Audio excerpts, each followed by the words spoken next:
already 5 months into 2023. That is insane to me, and in today's video, we're going to be diving in and talking about my most anticipated films for the summer 2023 movie season.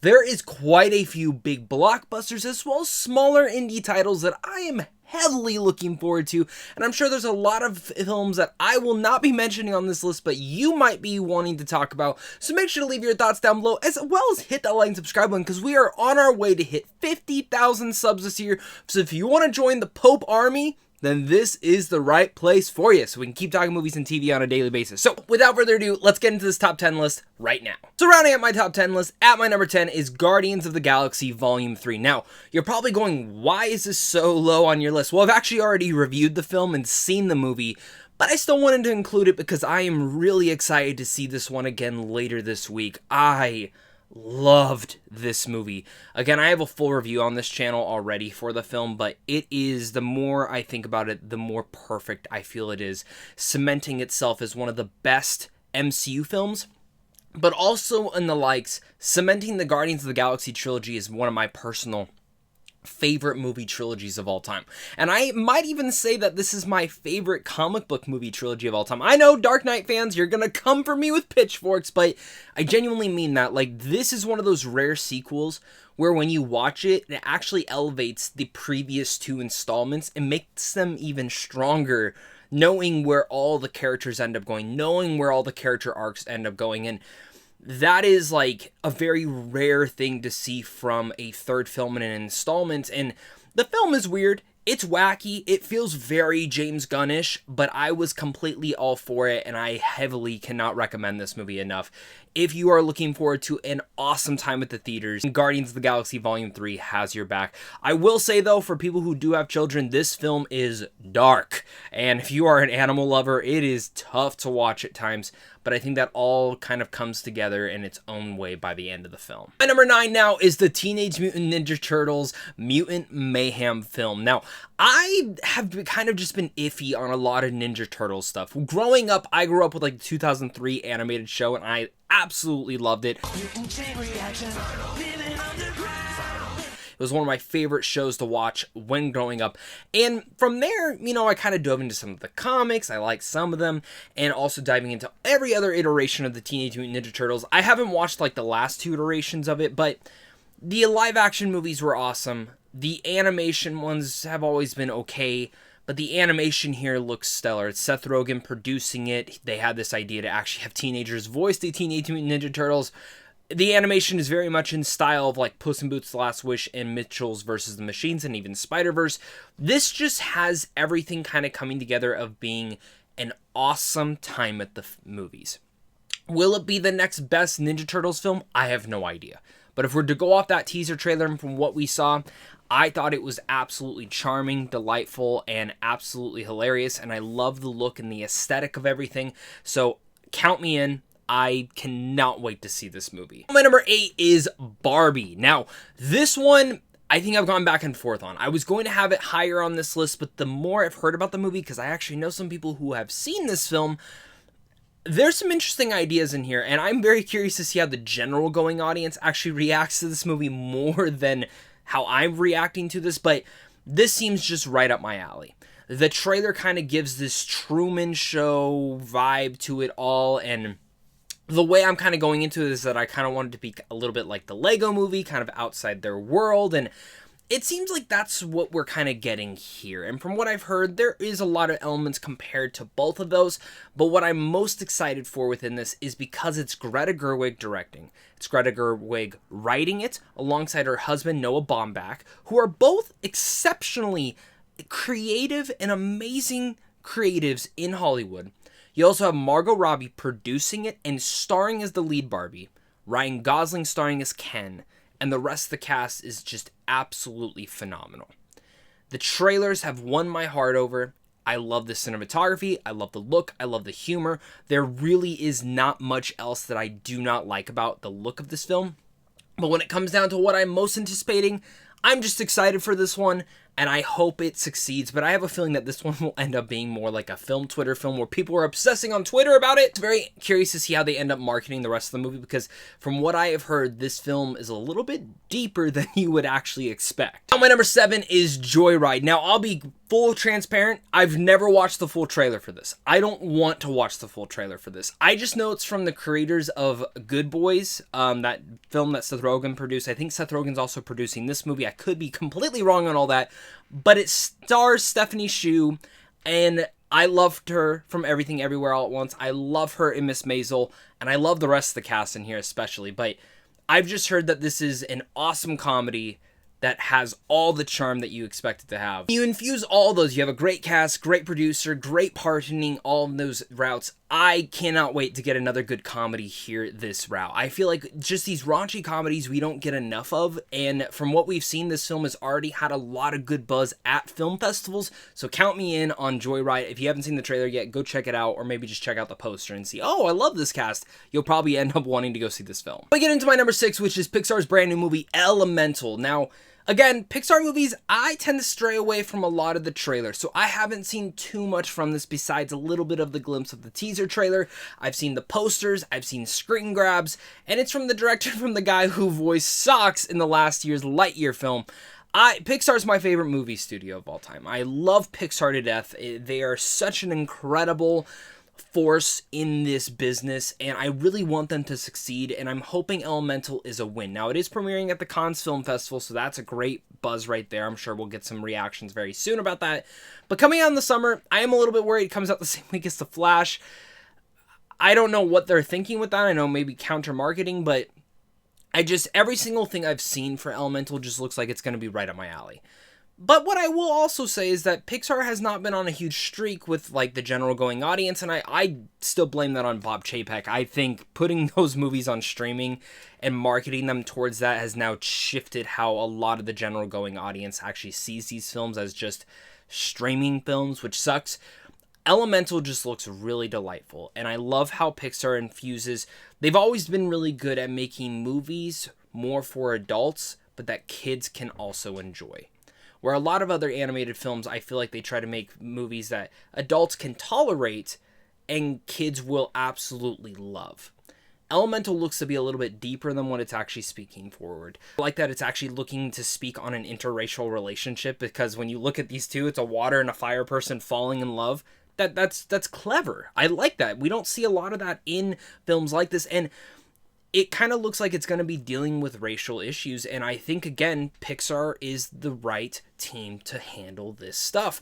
Plus, it looks to be a romantic comedy. From people that I've talked to who have seen a lot of the movie already, if Pixar's truly doing a romantic comedy, they've technically already done one with Toy Story 4, but it actually seems like this is going to be a more straightforward one.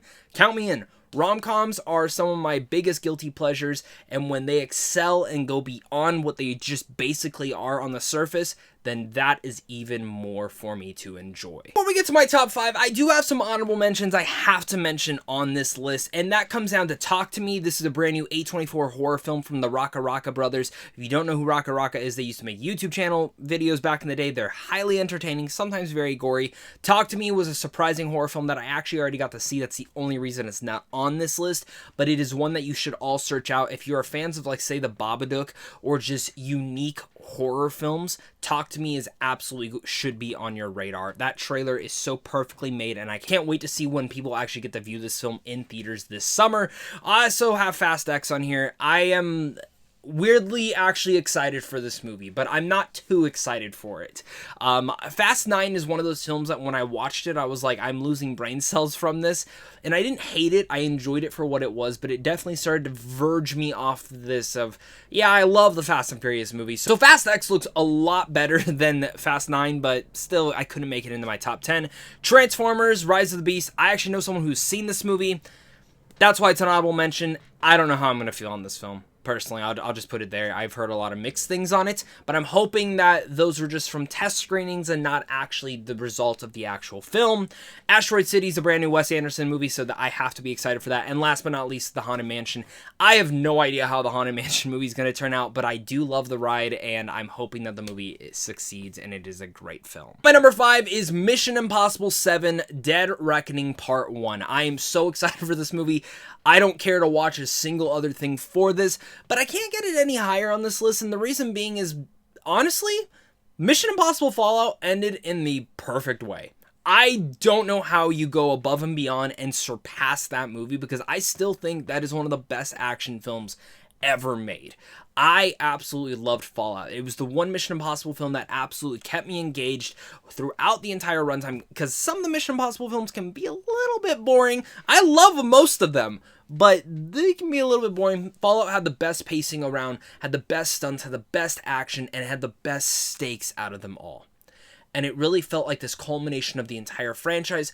I understand that these next two are pretty much Tom Cruise's swan song to just action films in general. Really hope that Dead Reckoning can surpass what Fallout did, while not just going bigger and better in the stunts department, but also in the story department.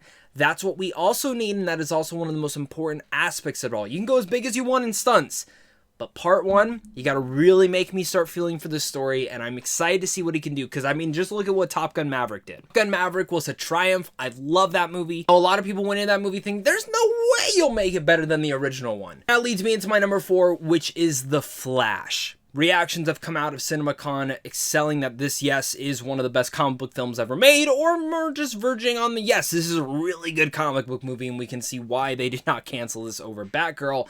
And I'll say this, The Flash is one of my favorite DC superheroes. I haven't been too excited for this film, though, mostly for the frame of mind of just getting the elephant out of the room, Ezra Miller. That is literally the reason I haven't been too excited. Not because of the performances that they give, but truly because of all the horrific shit that they have done. You know, I wasn't there. There's always 3 sides to every story. But just kind of pushing that aside, it's been one of the reasons that this film has been, like, tempered any expectations for me. Looking at the positives for this, you have Michael Keaton returning as Batman. He looks incredible. And speaking about pros, the trailers look incredible. Every single trailer I've seen for this movie, every clip, every poster, I have absolutely loved. And this looks like a love letter to Zack Snyder's DC universe that he kicked off, and also kind of a great send-off for it all. But yeah, Keaton looks great. Ben Affleck looks great. I'm sure he's barely in the movie. As well as Sasha Calle looks incredible Supergirl, and it's hard for me to deny that the Flash's powers in here look excellent. I think Annie Muschietti has created such a triumph here, and it does look like an action-packed thrill ride. This looks to be exactly what my cup of tea is. I just wish I could get a little bit more excited.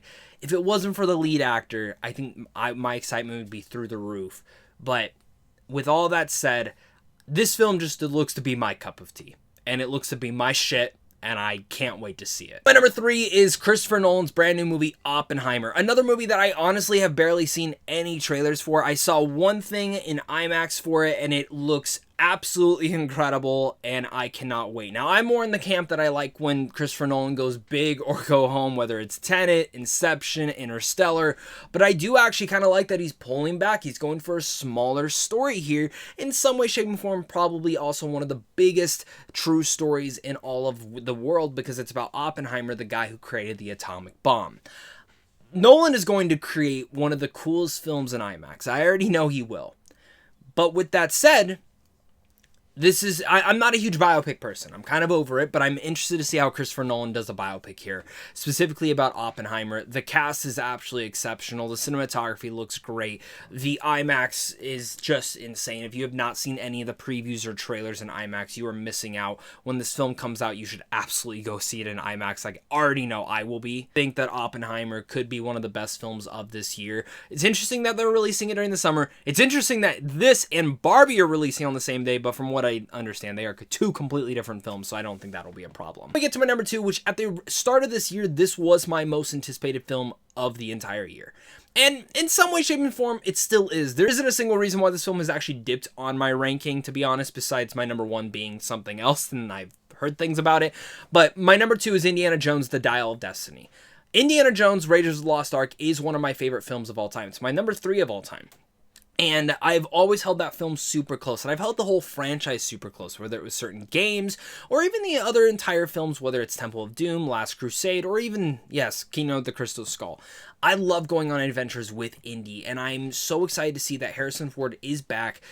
James Mangold is going to be the one riding his ship off, and this is the big send-off to Indiana Jones. I don't fully believe that. I fully believe we'll get another one in like 20 years, but as most, of course, this is Indiana Jones and Harrison Ford's send-off to the character. And what a better director to get than James Mangold to direct this. The trailers look classic Indy. It just gives that exciting vibe to it all. Plus, the visual effects for de-aging Harrison Ford in here look insane. Every single thing, every point of this film that I've viewed or seen gets me more excited than the last, and I am so out of my mind excited to see another Indiana Jones film in theaters this year. I hope this film succeeds. I hope this film is awesome. I can't wait to see the reactions. I can't wait more for me to just sit there and enjoy it in theaters, sitting down, because I love Indiana Jones. Cue the music. At my number 1, it is Spider-Man Across the Spider-Verse. This is a part 1 to the next film coming out next year, I think in next March. And the first film is my favorite comic book film of all time. It is. And it's one of my favorite animated films of all time. It's one of my favorite films of all time. It's my comfort movie. It's just the one movie I can just constantly put on and just absolutely fall in love with. I was so blown away watching that first movie. And I was a little bit against them doing a sequel. I'm not going to lie. I thought they ended it perfectly. Now, again, of course, they teased that Spider-Man 2099 coming in. He's one of my favorite Spider-Mans. That got me excited to see what they will be able to do with the sequel, but I always just kept sitting in the back of my head, how are you going to surpass the original? It's kind of the same thing with Mission Impossible. How are you going to surpass Fallout? Well, I'll tell you right now. I know someone who has seen this movie. I know a few people who have seen Spider-Man Across the Spider-Verse. Every person I have talked to has said that this film is better than the first one in every way. And a couple of these people actually weren't even that big of a fan of the first one. So they're like, the fact that we loved it means you're gonna love it. This film, we're just going off the trailers are incredibly made. The animation looks even better than the original, which is like shocking to even say because the first one had stellar animation. But I love seeing all the different Spider-Man. I love seeing how they're interacting. That scene of them all chasing Miles Morales looks absolutely insane. But all that excitement really builds into possibly what could be one of the best comic book films of all time, joining the first one, which is already one of my favorite comic book films of all time. And if this film is just as great, and the third one comes out and it is great, we can already talk about that being the best trilogy of all time. Yes, and I already mentioned that Guardians of the Galaxy Volume 3 rounded that out, but I'm ready to even say that against this, and I haven't even seen this movie yet. There's just so much greatness on this movie. I love Spider-Man. He's my favorite superhero of all time. And this movie just looks everything that I wanted from the sequel to be and more. And what I love so much is that talking to them, I don't know too much about the movie, but all I've heard is that the trailers do not show anything. Like, the trailers do a really good job at hiding all the best elements while giving you a little bit of a tease to what the story will be. And that just excites me nonetheless. So count me in. Spider-Man Across the Spider-Verse is my most anticipated film for this entire summer. And I'm curious to hear your guys' thoughts. I'm sure some of mine will be the same, but maybe I'm missing some films. Maybe there's some films that I missed out on that I didn't see when trying to get this list together. Make sure to let me know down below. Make sure to hit that like and subscribe and more, because we're heading over to 50,000 subs by the end of this year. I think we can do it. And of course, until next time, stay classy.